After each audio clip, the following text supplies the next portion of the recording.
And I think we are ready for our next panel, so stage is yours. But are we going to wait for someone, or can we start?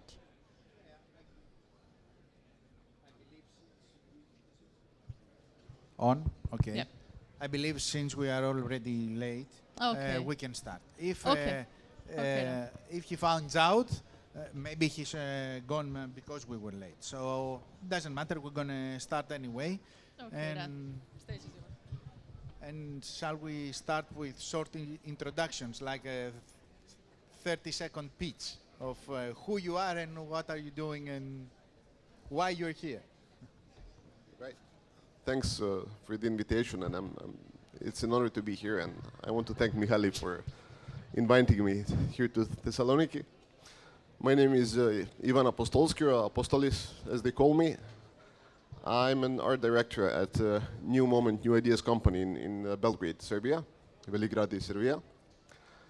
And I have been working with New Moment for the past 4 years, and in the past, say 1 year, I have been intensively using AI in my work, basically for the work for the agency. And our agency has been actually the first to begin using AI in advertising in what we do for our clients.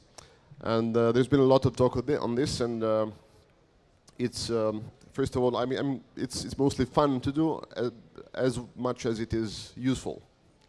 So I'm here to talk about that today. Hello, thank you for the invitation. My name is Melodi Türkili. I'm founder of Noah Hub. Noah Hub is a branding agency. So we work with global international companies. We help them to decide upon their brand strategies and also like doing their branding from scratch. And we work with many different sectors. Technology and innovation are like part of the sectors that we work with. And we use different technologies, just like AI, in our services. So, yeah. And I'm Michalis Stangos. I would like to welcome you here. I'm wearing many hats. I'm one of the hosts of Beyond, but at the same time, I also own an agency. It's called MSCom. And I believe, you know, that one of the basic questions that when ChatGPT came into life, it was, and all, you know, DAL and all the tools that now you can create a lot of artwork and a lot of very fast content and visual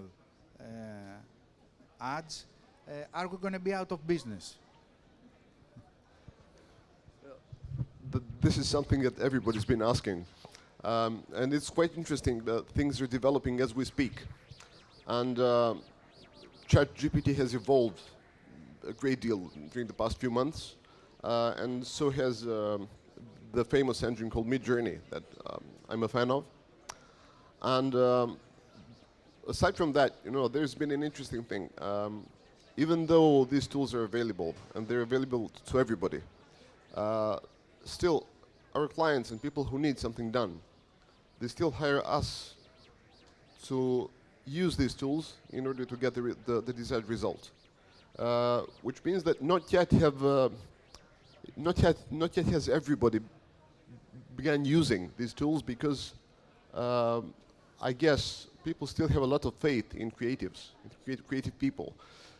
So if someone who's not in our business create something with the AI tools, they will not be sure whether this will actually be useful for what they're making, for the campaign, for the perception of the public, and for you name it. So even though these tools are here, it seems like we're the ones who are using these new tools. I don't see people losing their jobs yet. What I am seeing is that these tools are being used by people like us, like ourselves. As if someone just introduced a new piece of, a new tool into the box that we can now use. And if it stays like this, and I hope it will, we will remain what we are, and we'll just have more possibilities, a larger number of possibilities to make our ideas come true, I think. That's how I would put it. Yes, in my opinion, AI is definitely leveraging creativity. So I believe that our titles will change, like how we name ourselves will change. We're going to be facilitators, like we are going to define the problem, creative problem. We are going to define which tools we need to use, and we are going to be facilitating them, but definitely human force is needed. So I believe that it's going to be actually empower creatives. So in each phase, we are going to use AI to actually enrich our work and enrich the projects that we are doing. And we are not going to be jobless, but the titles will change and the transformation will come as it is. We're going to be called prompt engineers. And, you know, the brief is becoming more important than ever at the end of the day.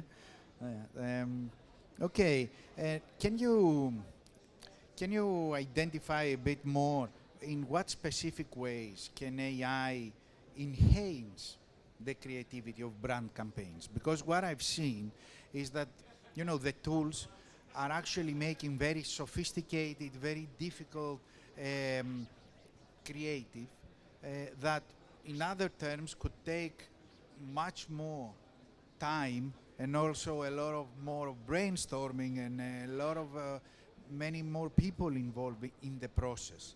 So can you identify how the tool can AI enhance the creativity of the brands? Do you see a relevance? Yeah, maybe I can start this stuff. I can talk from branding perspective. When you think about branding, you have many phases, like starting from competitive analysis, target audience analysis, positioning. Actually, I see AI tools like at each phase, they can contribute to process. Like if you are like stuck with ideas, all creatives leave that. I mean, it's not easy to be creative every moment. You can get inspired from AI. Or if you want to learn more about your target audience, you can definitely talk to AI for a while. You can ask about like the consumer behaviors, patterns, consumer patterns, things like that. So I believe that when you think about like, because all creative projects include like so many phases. So at each phase, AI has a major role to actually feed us and to enrich our creativity. Yeah, I can speak from the perspective of a visual artist. What I'll be saying is not something that's about to come. I can say things which are happening as we speak. So in the past few months, what has become easier for me, personally, is making many proposals for a client with much less time than before. For example, if there was an idea based on the brief I got and based on the text I got from the copywriter, for which I would need a photo or for which I would need some graphics from an illustrator, I now do not need to wait for the agency to hire a photographer to produce this photo. I can just produce it in a matter of minutes. And instead of proposing 3 versions of a poster, for example, for a client, we can propose 10 or 15, because all these images can be generated like that. Still, all these visuals that we make have to follow the brief, and they have to follow what the copywriter and the creative director have written. So the process is still the same, but the output that we make comes much faster. Yeah. Way faster. What do you believe are the new skills and competencies that will professionals in the creative industries, and especially in our business, will need in order to stay relevant?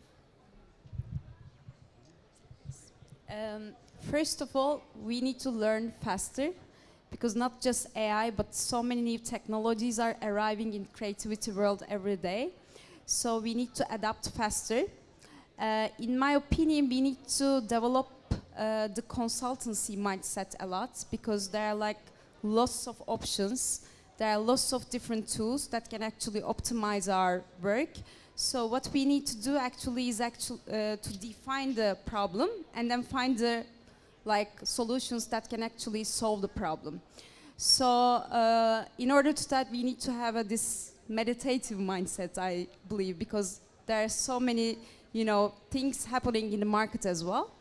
And also we need to become a fast learner.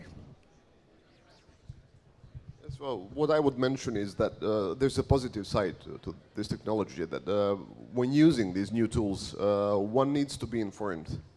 One needs to know a lot of things, again, speaking from the perspective of a visual artist, you have to know what a graphic can look like, in what styles you can make it, what are the names of the authors that made something before that you want to resemble. And what you mentioned before, that we will change our titles and we may become prompt engineers, we will need to know how to formulate this prompt. And this will require knowledge that not everybody has. So in that sense, not just us, not just creatives, but even clients, even the people on the other side, will have to inform themselves, and we will have to inform ourselves more about things that we can use as references for what we're making. That's, I think, a good side, a positive side to it. Do you see any ethical consideration or challenges? Because in general, they arise a lot of challenges around AI and ethics. But do you see that any relevant to us integrating AI into our creative processes? Do you see any ethical challenges? Yes, I would mention this. I was thinking a lot about the ethical side of using AI in graphics especially. And I think what's now happening with graphics is something that has already happened with music. For the past 20 plus years, we've had a phenomenon called the DJ. People who take samples from previously made music and turn them into something new. And we all know that this has been regulated legally by the fact that DJs have to pay royalties to original authors who previously made the music they used. And I can assume, I cannot be sure about this, but my assumption is that databases of images and information used by AI tools will probably, in the future, need to legally regulate this in the same exact way. Meaning that an AI engine that is using information or imagery from a certain author will be obliged to pay some royalties to them. For me, that would be the most logical solution to this ethical problem, to this question whether this is fair and legal. Yeah. For now, but we have to yet to see. What I can add is actually there needs to be guidelines, clear guidelines that define actually the circumstances that we can use that specific visual or content, and what are our boundaries to not to use them and use them. So of course, since we are using user-generated things with AI, there are problems when it comes to intellectual properties. So I believe that there needs to be clear guidelines so that, or just like he said, there needs to be payments to the creators so that we can actually give fair agreement to everyone in the ecosystem. True. Right now there is no framework around that, and yeah. And let's see how fast Europe will react in actually creating a framework, not only for the creative industries, but across any industry that is so much disrupted by AI.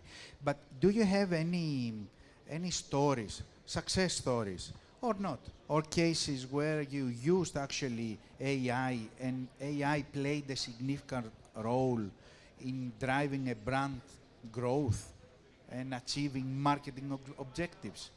Have you ever, because it's quite recent, but did you manage to measure it and see an outcome out of work that you used AI? No, as you said, it's very recent, and I think it's still early to talk about a fantastic outcome of a campaign when AI was used. For the time being, I can only make an observation that some things are way, way faster than before. So we are able to get new imagery, illustration, even copies for a campaign with these AI tools. But what we get in the end is a visual with a message that's still quite conventional when speaking of advertising in the conventional way. I think what you're mentioning is about to happen.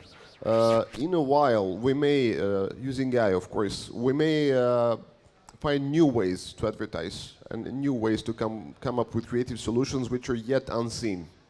So we're now using these tools to get our materials faster, but what we get as a result is still what we have been seeing all these years.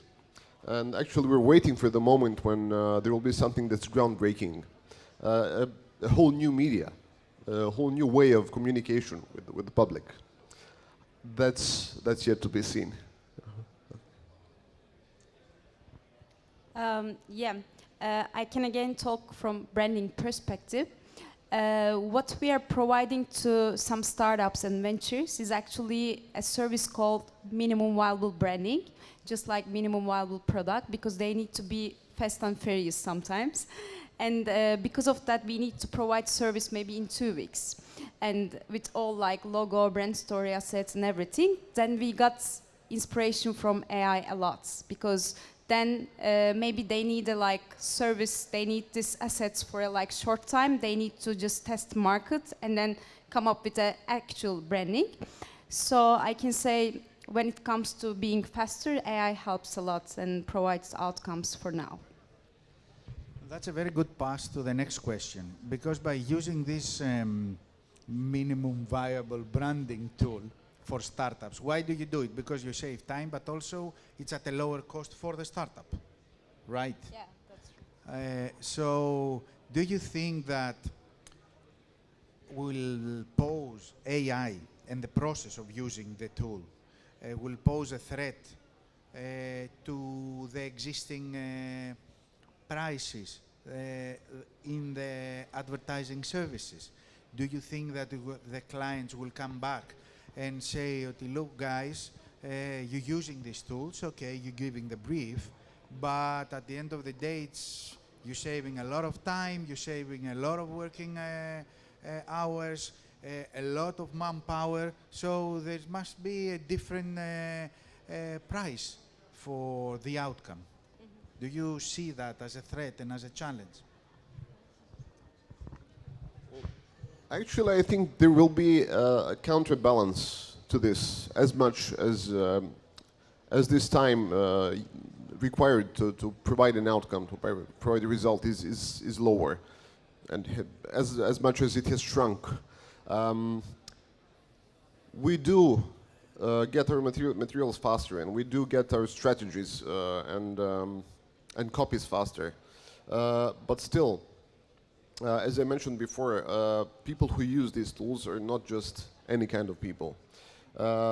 So the workflow will change, but my guess, my assumption, is that it will take roughly the same amount of time, because with the speed that we're gaining now, we will be able to provide many different proposals. And for example, the client that we're working for will need more time to go over them. I don't see this as a huge disruption. I'm seeing this as a way, like as a possibility to unleash the creative power of creatives within an agency or some other creative firm, and an opportunity to make ultra creative solutions come alive. Of course, there's always the trial and error. With the current workflow, without AI, there is no time for trial and error. If we come up with great idea, but we need super quality photography and precise illustration that also takes time. If this gets rejected by the client, we haven't got much time to come up with a new proposal. But with this, we can offer more, and the client will, of course, need time to go over this. We will use the same amount of time to make something come alive, which is way more creative than it used to be. So I think this is the counterbalance to the time that's saved for achieving results. And speaking like this, I'm an optimist, I must say. Meredith. Yes, and in my opinion, like as service providers, we have to understand the needs of the market. If they need to be fast and furious, then we need to understand and adapt our services accordingly. In my opinion, AI is gonna reduce maybe the cost of the price of each service, but they're gonna require more services in between. Because then they need to adapt more and more, they need more projects, they need to maybe understand their clients in a better manner in between. So I believe that AI is going to help us and at the same time create more creative project opportunities between agencies and clients. Have you, in your companies, have you started re-educating people about using in their everyday processes AI? Have you introduced workshops, or this is a process that happens by default? In my agency, right now, we are actually using AI on a project base. Like, if there's a need, if we need to be fast, if we need to get inspired in a specific area, then we use AI. Not in every project, but I can tell that we understand how useful it is in each project, and we are using more and more every day. Okay. I can mention that the agency I work for has recognized the potential of this tool, and this far they have organized 3 workshops for the young designers within the agency. I was actually the teacher. 1 presentation for people from the client companies. We wanted to present to them this new workflow. So instead of just pretending that we're using the same amount of time for our solutions, we're quite open about the new ways of the new workflow, and they were really happy to see this process. It was quite fun for them. One more workshop is actually planned for representative designers from other agencies, and this is spreading really quickly, I must say, in Belgrade. Okay. And can you tell us a few of the tools? As you know already, white label ChatGPT is over in 50 tools, and also Intel has introduced DAL, many tools. Which one do you use more often? Can you give us an insight? Well, to me, as a visual artist, I think #1 graphics tool is Midjourney, and it works best in conjunction with ChatGPT. Okay. Because, is it working still? Yes. Yes. How did you call the tool? Graphic? Midjourney. Okay. That's I think that's #1 tool, text-to-image generation tool, and the reason why it is now the most prominent tool is the fact that this engine was trained on a set of quality images. Unlike, for example, the early stages of Stable Diffusion or DAL-E, all the pictures, all the images which had been fed to the engine were of high quality. So the authors of Midjourney trained the engine on famous paintings, professional photography, professional illustrations, and the fun thing about it is that anything you make with Midjourney looks good enough to be hung on the wall, because all the imagery that it pulls from its database is quality imagery. When working with other tools, there is a high probability that an image that the engine is about to use from its database is just average. For example, if you think of an image of a human in the street, it could be just a plain photograph taken by someone with a phone. Whereas on Midjourney, it's always a professional photography. Always a photo that was taken by a professional with a quality camera. And this is one reason why it's my favorite tool, to be very specific. Yeah, that's so true. Because I've seen a lot of examples using from other tools, and at the end the analysis was so low and it couldn't be used. So that's very true. Angie? We mostly use ChatGPT for competitive analysis, persona definition, and at the same time for some brainstorming sessions, and rarely use Midjourney for mood boards and inspiration. Okay. Last question.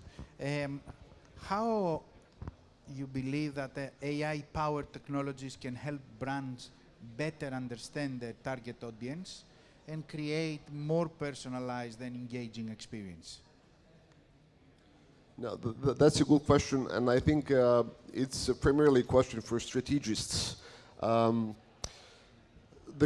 What I can say as a designer is that the potential is in the knowledge of tools like ChatGPT. They simply contain so much information within themselves that the time needed to analyze the market and the perception of consumers will be brought down, simply shrunk to a smaller amount of, so that more analysis can be done in a shorter amount of time.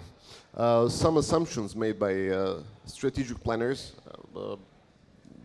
they're very often conditioned by the time they have on themselves, the deadlines.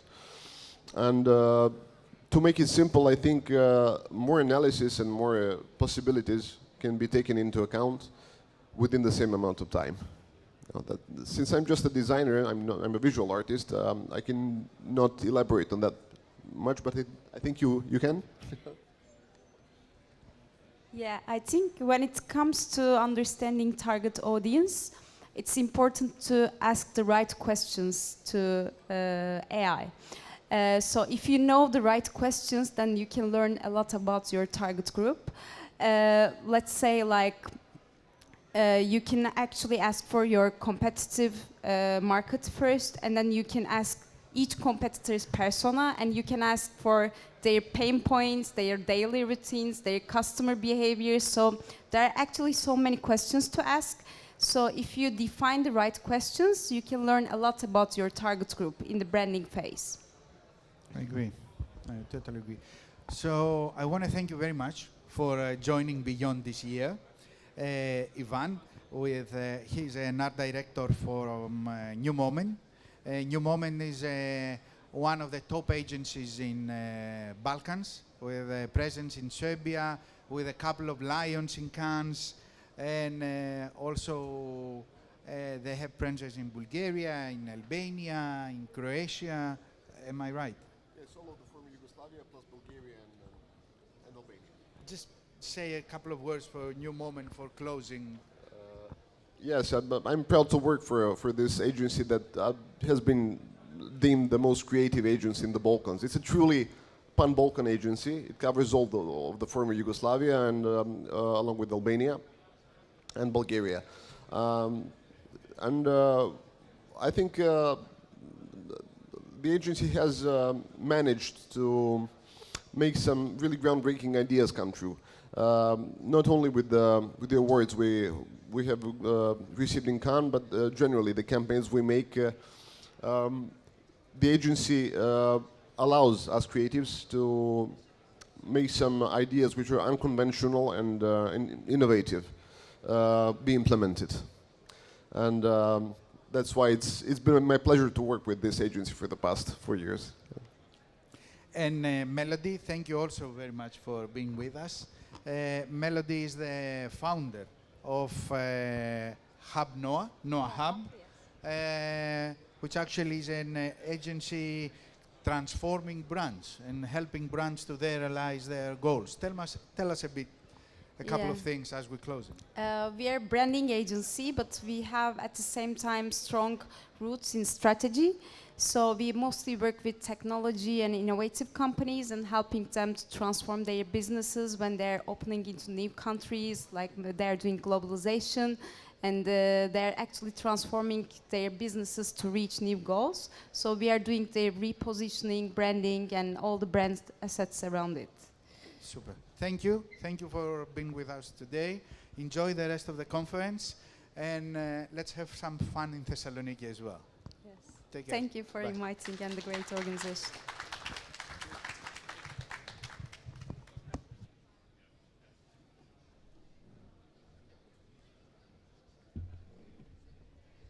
Thank you very much. So we can continue to our next panel, and I would like to invite Sotiris, Zaires, Jimmy Nicolaides, and Lizetta Fotoglou to the stage. Are they here? I don't know. Yes, perfect. So, please, welcome.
So we're going to use two languages in the session, if you don't mind. So thank you very much all. We continue the discussion on sustainable fashion. And at this stage, we want to take a focus on waste and circularity, even more than before. And I have with me Sotiris Zaires, the founder of Wardrobe. I have Jimmy Nicolaides, co-founder of Swaplanet, and I have Lizetta Fotoglou, founder of Relak. So we said earlier that fashion is the fourth biggest polluter to the environment and climate, third on use of land and wastewater, and first on microplastics in the ocean. We didn't discuss about waste. So the last 14 years, we have increased by 60% what we wear, and we keep it half the time we used to keep it. 40% of what we have in our closet, we may never wear, or once. And let's all accept that we all have stuff in our closets that we may have never worn. The industry, the fashion industry in Europe, generates an income of 162 million euros, and this is going to increase by 63% by 2030. And we are increasing our consumption levels as we're increasing the percentage of plastic in our clothes. Here, every second, a truck filled with textile and clothes lands in landfill or is incinerated. On average, in Europe, every European person throws out 11 kilos of clothes and garments annually. So this is how much of textile we throw away. And where does this textile go? So this textile goes in Africa. As we know, in Africa, we have created hills of textiles and clothes. In reality, we give them as charity away, but then they end up, and you may see Return to Sender, a very good, nice installation from the Kenya Nest Collective at the Cultural Center of Stavros Niarchos Foundation, that tells us about this social problem that we have created in Africa, and all these tales that people have about wearing the clothes of dead George, and the issue of them never having worn a new cloth. And we've been used to buying new clothes all the time, Sotiris, and we always say that we want something new. But what is new in reality? So is new a virgin use of a resource, or is new something that's new to us? Wardrobely offers a different alternative to having something new and something amazing, actually, that we can wear at a party. So how do you do it? It's a new experience that we provide to our customers. Hi, I'm Sotiris. I'm the founder of Wardrobely, the fashion rental platform in Greece. And our mission is to create a more sustainable, accessible, and empowering fashion industry.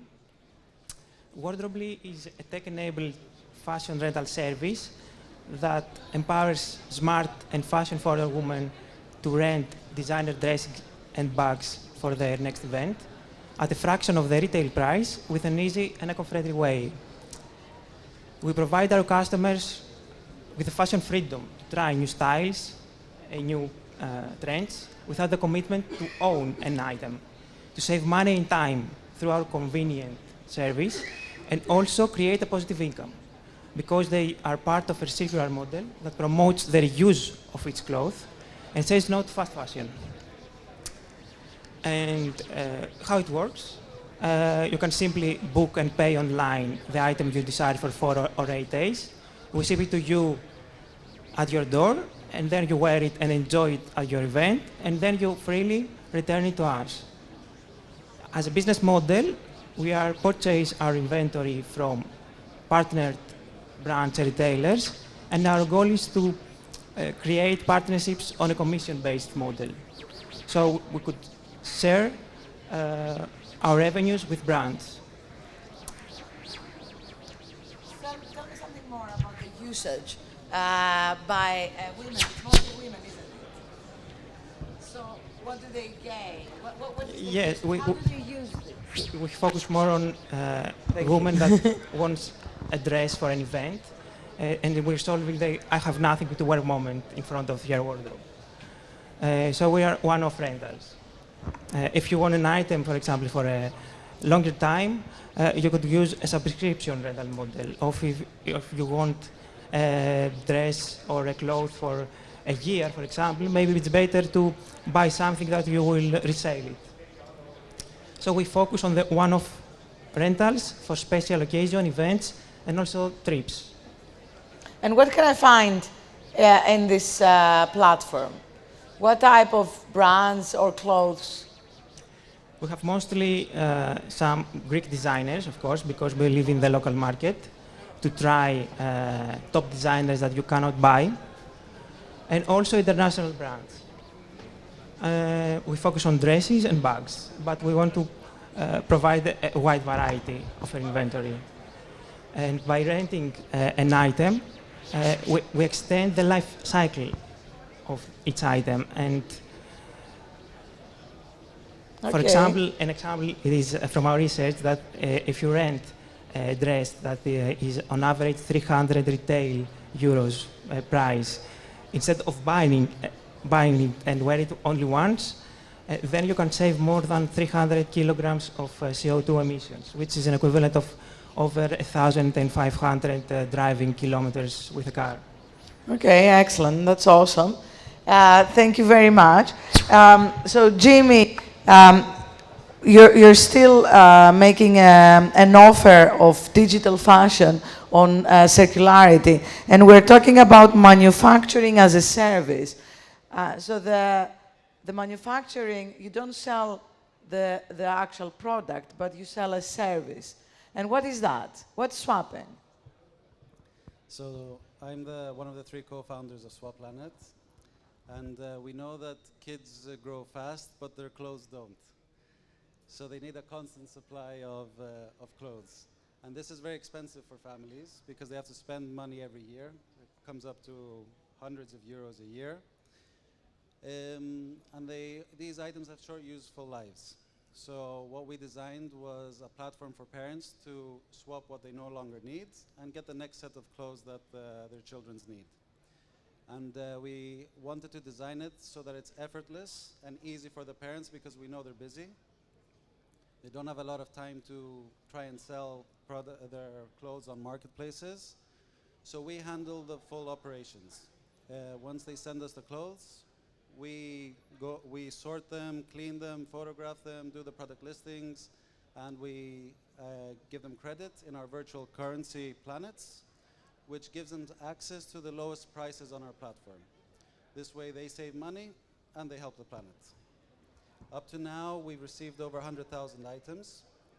20,000 items have been swapped, and that equates to, I like the driving emissions quote that you mentioned, to savings of 24 million liters of water and 140 tons of CO2. So it's like, I'll do it a bit differently, it's like driving around the world, around the Earth 29 times. Okay, this I can understand. Wow, that's a very big impact. And that's only in the past year and a half, so as we've been growing. And what's the price range? It depends on the brand and the condition. So we have our lowest price is like 30 cents. Our highest price can go up to 25 euros. So truth is that it's a very good bargain for the customer. So you have some amazing brands and excellent quality. Yep. And Elena was telling me about this. Was it Christian Dior that you gave for 5 euros, 10 euros? Yeah, yeah. Okay. If you're a bargain hunter, like you love it. You love it. It's also that's a lucky mom. we upload 200 to 300 items every day, so there's always new products coming online.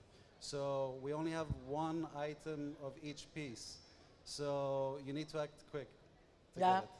Okay, that creates some tension and some urgency and excitement. Lizetta, so coming to you, you use technology the other way around. You reverse. So electronics, unfortunately, is the #1 industry produced in risk of modern slavery, and also creates a huge waste. So what do you do exactly with how we use technology, the equipment of technology? Τώρα έχει πλάκα γιατί θα μιλήσω ελληνικά. Α, ναι, πες μας τα ελληνικά, συγγνώμη.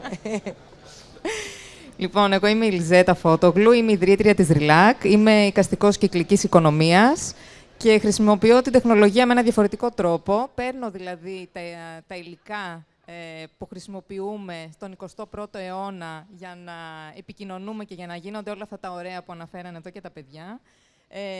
Και ό,τι είναι χαλασμένο και δεν μπορεί να φτιαχτεί, το επαναχρησιμοποιώ. Γίνεται κόσμημα, γίνεται αξεσουάρ, γίνεται πίνακας, επιτραπέζια, παιχνίδια, διακοσμητικά και η λίστα μεγαλώνει. Αυτό είναι που λέμε κυκλική παραγωγή. Ναι. Η πρώτη ύλη σου, λοιπόν, πόσο εύκολο, δύσκολο είναι, φοράς κάτι που είναι από εκεί, δικό σου ή όχι? Ναι, και το κρεμαστό, το οποίο φοριέται και από τις δύο μεριές, γιατί η πλακέτα έχει διαφορετικές πλευρές και μπορούμε να τις χρησιμοποιήσουμε και τις δύο. Και τα δαχτυλίδια είναι από πλακέτα και έχω φέρει και πλακέτες μαζί μου. Δείξε μας. Για να μιλήσουμε και μετά λίγο και για τη μεθοδολογία, πώς καθαρίζεται μια πλακέτα για να πάρει αυτή τη μορφή και μετά να γίνει κόσμημα ή κάτι άλλο. Θα πω κι εγώ κάποια data ότι η Ελλάδα το 2019 παρήγαγε 181.000 τόνους ηλεκτρονικών αποβλήτων, ποσότητα που αντιστοιχεί σε περίπου 17 κιλά ανά άτομο.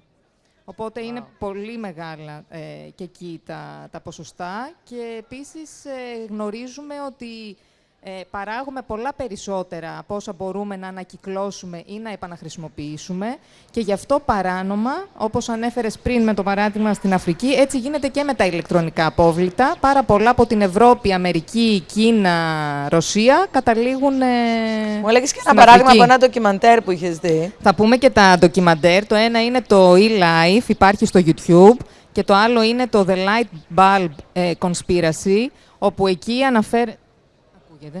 εκεί αναφέρεται ότι ένας δάσκαλος δέχτηκε ένα τηλεφώνημα και του είπαν από μια εταιρεία με υπολογιστές, τον ρωτήσανε πόσους μαθητές έχει στην τάξη.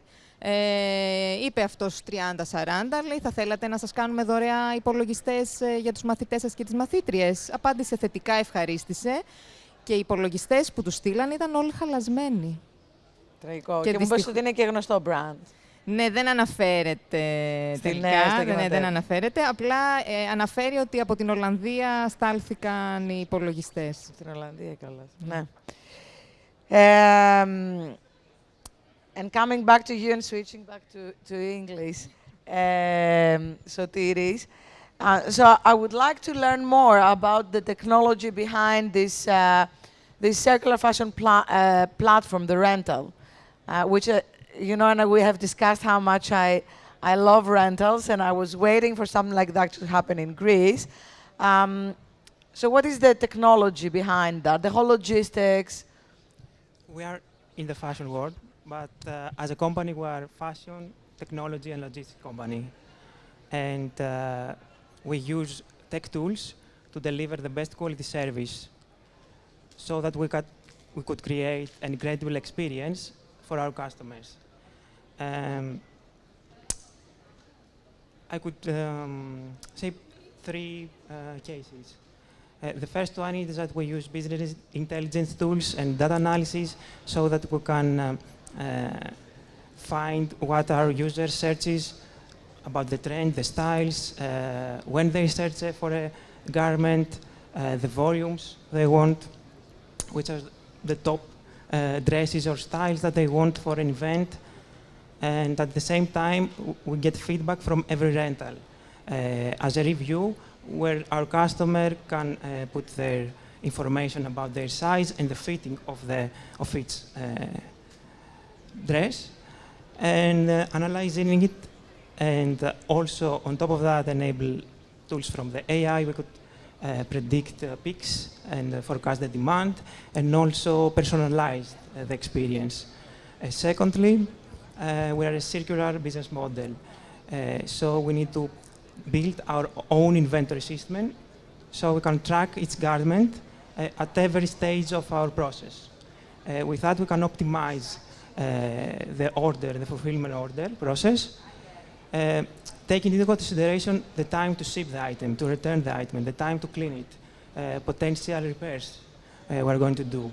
And this optimization can maximize the availability of each garment for use. And that also, using and rotating a dress more and more in a season creates more impact from one only dress. And at last, we use tools to measure our impact for our operation and also measure the impact of our customers and our brands. So tell me something. You have a background, I think, in technology, don't you? I'm a computer engineer, yes. Okay, and so that must have helped. Yes, because I have a passion to create tech for people, and we have the human in the center of our business model. So how do you, I think you've trialed a couple of business models on how to source your products. And we were discussing about the huge opportunity that lies out there for brands. So do you want to tell me more about this? If you have the technology and the logistics and supply chain knowledge, we become a fashion as a service platform where we can provide our technology and the software and all the knowledge in the logistics to big retailers or brands. So they could rent even under a white label, under their brand, or we can onboard them, mostly the smaller and new brands, so they could try the rental through us as brands. Tell me about this big company in Australia that you were telling me, that they have, that they provide this white label service. Of course, it's for reuse, I think, for collect back. But how does it work? It works also in the rental space. They partner with brands and they provide also information and share revenue. And also they provide a way to, if you buy a dress, for example, or a cloth from a brand, with one click to resell it through their platform. And they can take it, they can clean it, they can photograph it, and they can send it to... Can you give me some examples of brands in Australia that may do it? So are known brands using that? In Australia, no. Okay. Generally? Is this, In have Europe, the for big brands example, onboarding in Europe, on that? for example, Mars, the brand from Paris, uses such a software to rent in France. Clothes. Mars, eh? Yes. Mars is my favorite. I discovered them 2 years ago. They also have a goal to become fully transparent by 2030. Yes, and they do recycled plastic clothes. An excellent example. So this may be a next opportunity for you, the white label technology. So moving now to Jimmy and the technological elements. It's again the swapping platform and the rental platform. They have some commonalities, but on the other hand, there is, you were telling me, a big challenge for technology. Technology will help increase adoption. So if you can imagine that every item is unique, we need to follow the same process for one single item.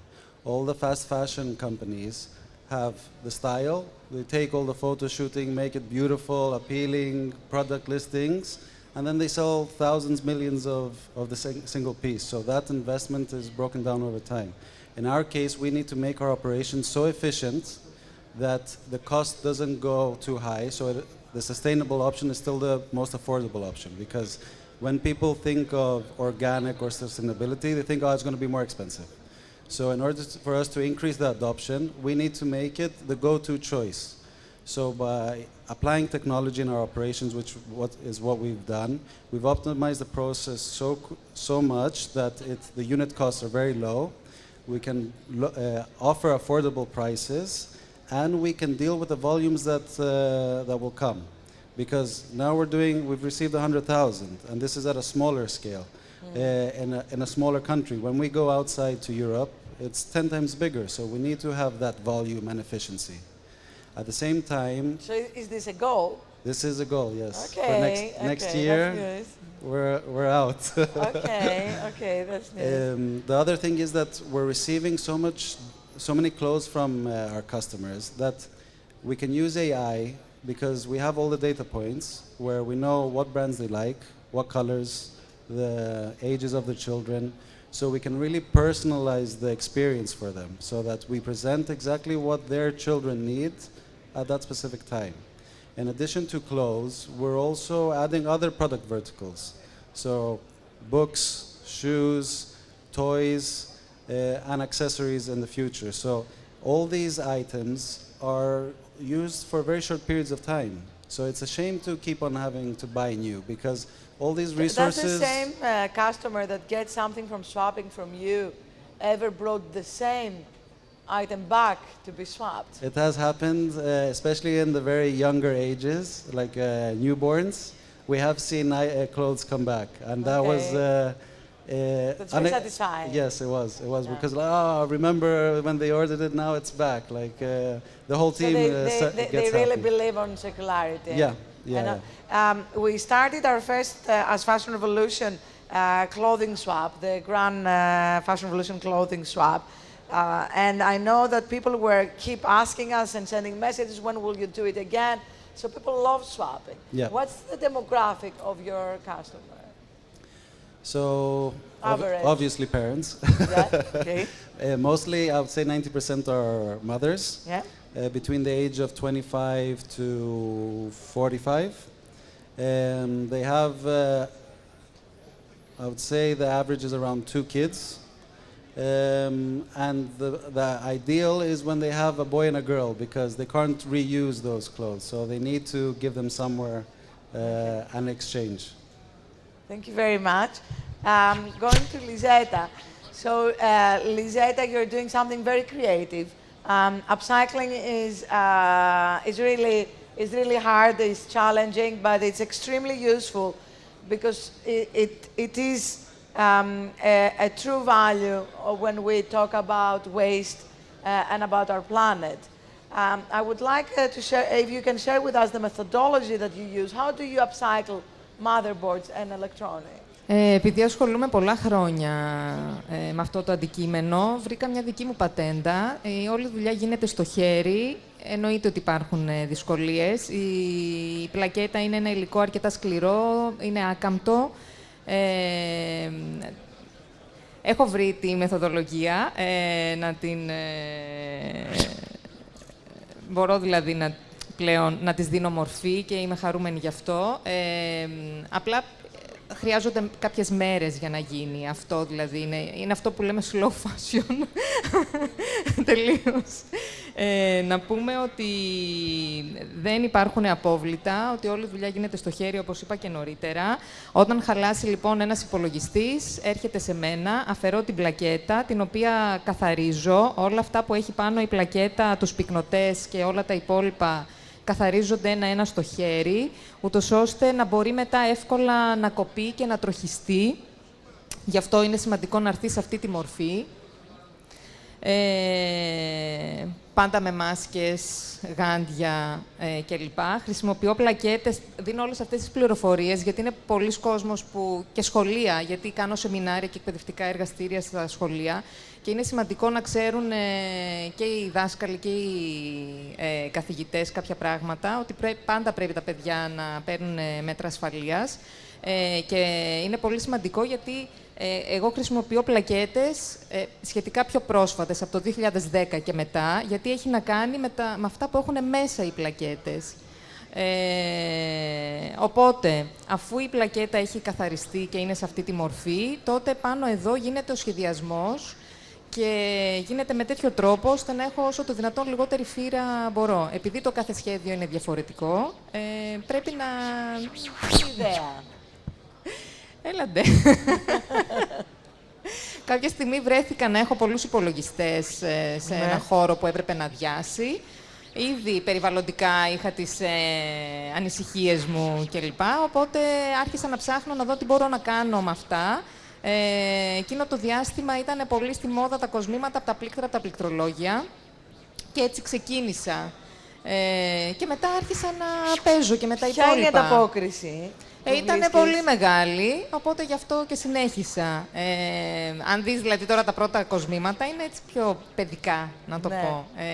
Μετά, αφού άρχισα στις πλακέτες να δίνω μορφή κλπ, να μπαίνει το υγρό γυαλί, να μπαίνει ασήμι, μετά εντάξει, έγινε κάτι άλλο. Τι θα ήθελες να ζητήσεις για να σε βοηθήσει το επόμενο step σου? Εγώ θα ήθελα πάρα πολύ να ανοίξουν οι πόρτες στο εξωτερικό. Είχαν γίνει κάποια βήματα προ-COVID. Μετά αυτά όλα σταμάτησαν, οπότε τώρα είναι σαν να ξαναρχίζω από την αρχή. Οπότε θέλω αυτή την επαφή και καινούργια προϊόντα. Επειδή δεν είναι μόνο το κόσμημα, αλλά είναι και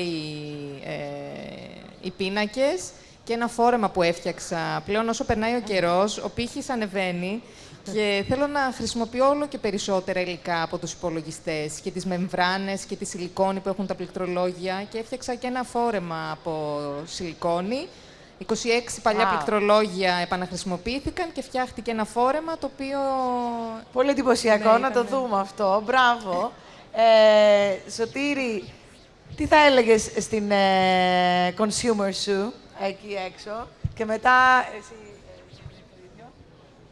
Μια φράση. Στα ελληνικά ή στα αγγλικά? So what would you say to your consumer, to a fashion consumer?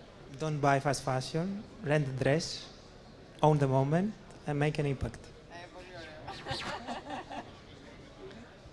Less shopping, more swapping. Let's give clothes a second life.